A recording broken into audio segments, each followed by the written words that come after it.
Thank you guys so much for tuning in this week for Tuesday Tips with Fallon. This week I am going to show you how to clean your zebra paint brushes. They're my favorite brushes and I use them all the time, so I'm going to show you how to clean them. No, can I please use this as an example? Please. Yeah? Oh. I do see that. Christian, what do you have to say for yourself? I'm guilty. You need to watch my Tuesday tip tutorial on how to clean your brushes. I'm guilty as charged. So this is perfect. My husband has been painting our garage and he just cleaned this zebra brush and you can see where it's leftover paint on it, which is a big no-no.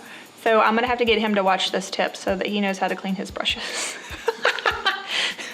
Okay, now on to these. You want to make sure that the water is lukewarm, and I like to use my fingernails and kind of get all of that gunk off that I was just talking about.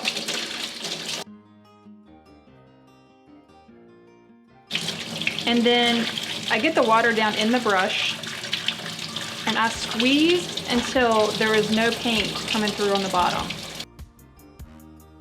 If I need to use a soap, I just use a mild soap just like Dawn.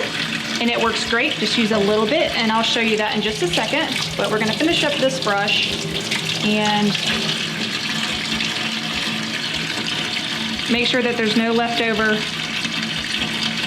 paint on it, which it looks pretty good.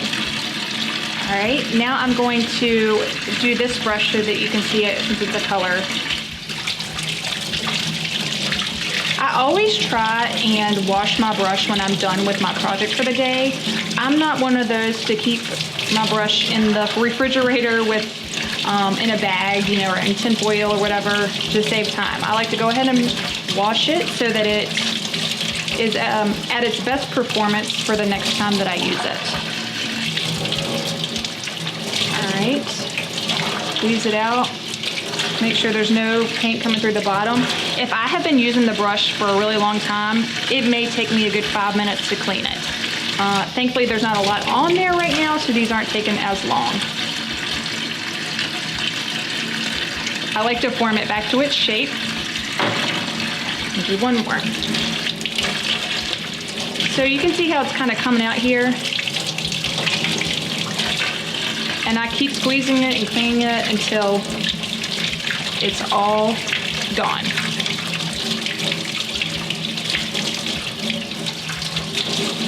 If I need soap, just get a little bit, not a lot. And rub it throughout the brush. Make sure though that you get all of the soap and the suds out, because if you re-wet it later, it could have more suds in it. Just make sure you get it all out and make sure your brush is really dry and you'll be fine. The last thing I do after my brushes have been cleaned is I grab a lint-free cloth and I actually wrap it and let it dry. This helps keep its form.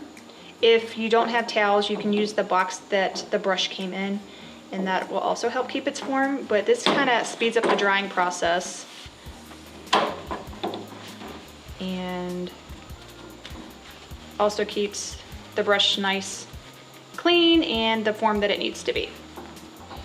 And to be resourceful, I save these paper towels since it's just got water in it, and I reuse them later for the same purpose or when I'm cleaning my furniture.